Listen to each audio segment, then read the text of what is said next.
To our top story this morning that's defining the news agenda amidst the ongoing military standoff in eastern Ladakh. India and China are set to hold 9th round of Corps Commander level military talks today. The talks are going to take place in Moldo, opposite the Trishul side of the Indian side. A representative from the Ministry of External Affairs is going to be a part of the discussions like in the previous few meetings. A bitter border standoff between the two countries has now entered its 9th month, with several rounds of diplomatic and military talks failing to yield any kind of breakthrough. The 8th and last round of military talks were held on 6 November last year. Even with temperatures dipping to minus 30 degrees Celsius and friction points, heavy deployment of troops and armoured vehicles continues on both the sides. After holding a meeting with Delhi police, farmers have claimed a breakthrough in the proposed Republic Day tractor rally. The farmers claim that consensus has been reached in the meeting with the cops. They said that the police have given a green signal for their tractor rally and a route plan has also been finalized. They even claim that there would be no restrictions on the number of participants and tractors in the Republic Day. However, the Delhi police has now contradicted farmers' claims. The Commissioner of Police in Delhi has said that no route has been finalized as yet. Remember, farmers are preparing for a mega tractor parade on the occasion of Republic Day's 11th round of talks between them and the government failed to yield any result. हमने घोषणा की थी कि देश भर से किसान अपने ट्रैक्टर लेके दिल्ली आएंगे। हमने घोषणा की थी कि अब हम बैरिकेड पे नहीं रुकेंगे, हम दिल्ली के अंदर आएंगे। आज मैं आपके सामने बताना चाह रहा हूं कि 5 राउंड बात के बाद ये सारी बातें कबूल हो गई हैं। 26 तारीख को गणतंत्र दिवस पे गण की प्रतिष्ठा बनाने के लिए, क्योंकि तंत्र था जो गण के ऊपर बैठ गया था, गण की प्रतिष्ठा को बनाने के लिए किसान गणतंत्र दिवस परेड करेगा इस देश में पहली बार। The masked man who had earlier alleged conspiracy to kill farmers has now made a U-turn, claiming that he was abducted by the farmers and forced to lie. Listen in.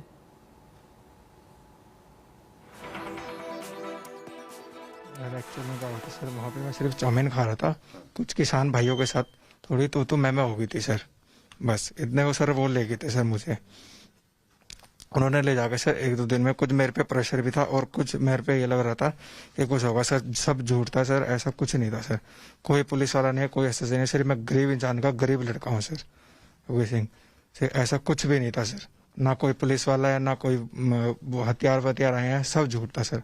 सिर्फ एक गरीब इंसान, घर का इंसान हूँ सर, मैं लड़का हूँ सर सिर्फ। Trouble mounts for Karnataka. Chief Minister B.S. Yediyurappa's resort politics has reared its head once again, I beg your pardon. After cabinet expansion, disgruntled ministers and MLAs of the BJP have secretly held a meeting at a resort in Chikmagaluru district. Karnataka Minister Ramesh Jarkioli met a few other ministers and MLAs on Friday. This includes Dr. K. Sudhakar, CP Yogeshwar, K. Gopalaya and R. Shankar amongst the other ministers who were unhappy with their portfolios. This, of course, coming in after 2 days after Chief Minister B.S. Yediyurappa claimed that all the ministers are happy with their portfolios and there is no dissent against them.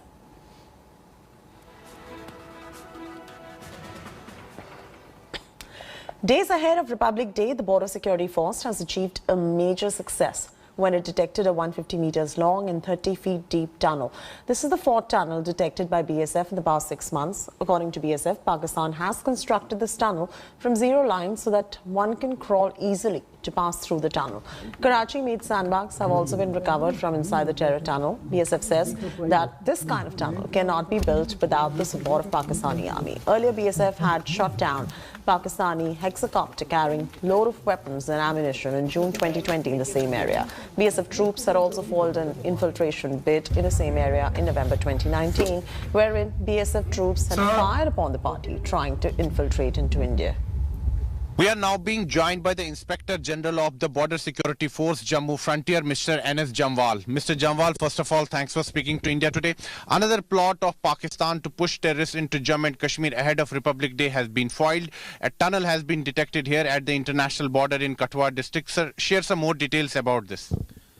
Yeah, we had a couple of inputs for some time that there is presence of tunnels in Jammu and Kashmir, particularly in Samba and Kathua districts. So we had started a campaign for last 6 months. We are on that campaign, and it's a part of that campaign that we have detected fourth tunnel in quick succession, 2 in Samba and 2 in Kathua districts. This tunnel which we have detected today morning appears to be a little old tunnel because the sandbags which have been found from inside the tunnel of 2012 vintage. This tunnel is about another 150 to 160 meters long. It's 25 to 30 feet deep, and it has got a dia of 2 to 3 feet. That's what we have been able to. The terrain is very thick jungles, very broken ground, and it favors the persons who wants to dig a tunnel. There are 2 Pakistani posts which are in existence very close to the site of the tunnel. So that indicates that there is concurrence approval of the Pakistani establishment in digging these tunnels. So all these things indicate that there is a support of the establishment in digging these tunnels. Just ahead of the Republic Day, another sinister plot of Pakistan to push terrorists into Jammu and Kashmir has been foiled by the alert BSF personnel. Right now I'm standing at the international border in Jammu Division's Kathua district, and a 150-meter long terror tunnel has been detected by the BSF here today in Kathua district. But right now my camera person is showing you the pictures of the fence. You can see the fence. We are being told by the BSF that it's very dangerous to go to the spot where the tunnel has been detected, but we have got the information from the BSF that it's a 150-meter long tunnel. The origin point of the tunnel is on the other side of the international border, that is on the Pakistani side, and this was another ploy of Pakistan to push terrorists into Jammu and Kashmir, to create mayhem in Jammu and Kashmir. But the BSF in the last few months has intensified its anti-tunnel drive here at the international border in Jammu Division, and as many as 4 terror tunnels have been detected in last 6 months in Jammu Division, whether it's Samba district or Kathua district. And the area behind me which you are seeing is the international border, and this is considered as one of the most dangerous stretches here along the international border. Our security forces are on alert, and the security has been tightened all along the international border here in Jammu Division as well as along the line of control. With video journalist Neeraj Kumar, this is Sunil Bhatt reporting from the international border in Jammu Division's Kathua district for India. West Bengal Chief Minister Mamata Banerjee declined to speak at an event to celebrate Netaji Subhash Chandra Bose's birth anniversary, where Jai Shri Ram slogans were raised in the presence of Prime Minister Modi by a section of the crowd at the Victoria Memorial at an event to celebrate the 125th birth anniversary of the legendary freedom fighter. Here's a look at the complete report coming in. High drama on Netaji Subhash Chandra Bose's 125th birth anniversary. A high-profile event to mark the freedom icon's birth anniversary turned into yet another political battleground. এবারে পশ্চিমবঙ্গের মাননীয় মুখ্যমন্ত্রী শ্রীমতী মমতা ব্যানার্জিকে অনুরোধ জানাবো। It all started when Bengal Chief Minister Mamata Banerjee was invited to speak at the dais, which she shared with Prime Minister Modi and the Bengal governor. But as soon as Mamata was invited to speak, the slogans of Jai Shri Ram and pro-Modi chants greeted her. An angry Mamata lashed out at the crowd in the presence of the Prime Minister, calling the heckling an insult. मेरे को तो लगता है कि government का programme का कोई dignity होना चाहिए। एक गवर्नमेंट का प्रोग्राम है, कोई पॉलिटिकल पार्टी का प्रोग्राम नहीं है, और पॉलिटिकल पार्टी का और पब्लिक का प्रोग्राम है। मैं तो आभारी हूँ प्रधानमंत्री जी का, कल्चरल मिनिस्ट्री का, कि आप लोगों ने कोलकाता में प्रोग्राम बनाया, लेकिन किसी को आमंत्रण करके, निमंत्रित करके उसको बेइज्जत करना ये आपको शोभा नहीं देता है। मैं फिर आप लोगों को कहेंगे, on protest of that I am not telling anything. जय हिंद, जय Bangla. Next, she walked off without making her speech in protest against the heckling. What followed was a high-pitched political war of words between the TMC and the BJP. जय श्री राम बोल देने से देश में कौन सा गुनाह हो गया? क्यों रिएक्ट करती हैं? बंगाल में जय श्री राम नहीं होता था, उन्होंने जब चैलेंज किया जय श्री राम को, जय श्री राम बोलने वालों को जेल में डाला, उनको गाली दिया, तब से गांव-गांव में जय श्री राम की नारा लगने लगी है। आज तो एक तो वार क्राई हो गया है। लोग तो जय श्री राम बोल रहे थे, जय श्री राम बोल रहे थे। शायद दीदी गुस्सा ना करते तो अच्छा होता। आप जब कॉन्स्टिट्यूशनल पोजीशन में हैं, शायद थोड़ा सा सब्र रख देते दीदी तो डेफिनेटली वो अच्छा होता। Netaji's nephew and BJP leader, though, sounded a more conciliatory tone. Well, we would request the Honorable Chief Minister, Mamata Banerjee, that today is a day of unity. Today is not a day of differences. This is my only message to the Honorable Chief Minister. But Trinamool leaders were quick to defend Mamta. সরকারি অনুষ্ঠান, কোনো রাজনৈতিক অনুষ্ঠান নয়। প্রধানমন্ত্রী উপস্থিত আছেন। তার মধ্যখানে যখন মুখ্যমন্ত্রী বলতে উঠবেন, যদি কেউ জয় শ্রীরাম স্লোগান দেয়, তার মানে তারা প্ররোচনা সৃষ্টি করছে, মুখ্যমন্ত্রীকে অপমান করার চেষ্টা করছে। মহান জননায়কের Mamta's rival in Bengal, the Congress too, jumped to her support. Mamata Banerjee के साथ आज जिस तरीके की बदसलूकी किए गए हैं, मैं इनका घोर विरोध करता हूं। What set out to be an event to remember a national hero turned into another battle zone between the Trinamool and the BJP as both parties seek to appropriate Netaji's legacy ahead of Bengal elections. What had taken political overtones even before the commencement of the program turned into a full-blown political war as the program ensued. Mamata Banerjee hit out at the central government for allowing religious and political slogans to be raised at a government function commemorating the memory of Netaji Subhash Chandra Bose. What was witnessed here at the Victoria Memorial this evening was probably a precursor to how things are going to get heated up between the Bharatiya Janata Party and the Trinamool Congress ahead of the upcoming assembly elections. With Manogya Loiwal and camera person Sanjay Kumar, Polami Saha in Kolkata for India Today. RJD Supremo Lalu Prasad Yadav has been admitted to AIIMS in Delhi for treatment. Lalu has been admitted in the Cardio-Neuro Center of the hospital.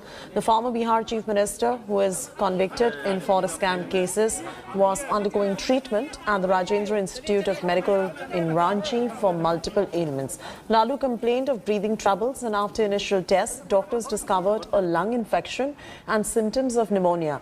Considering his health status, the doctors decided to shift him to AIIMS Delhi for better treatment. Lalu's wife, Rabri Devi, and son Tejasvi accompanied the veteran leader to Delhi. Lalu Prasad Yadav, who was being treated for severe lung infection in RIMS in Ranchi, has now been shifted to AIIMS in the national capital. A team of 8 doctors in Ranchi decided it was better for him to move, and along with his family members, a decision was taken. Rahul Prasad Yadav was flown in at 6 p.m. from Ranchi, and he entered AIIMS in the national capital around 9:45. The doctors at AIIMS were fully prepared to treat Lalu Prasad Yadav. Doctors are also saying he will be given VIP treatment. There will not be any bulletin which will come out, but in the coming days, the doctors will definitely shed light on how Lalu Prasad Yadav responds to the treatment which he gets here.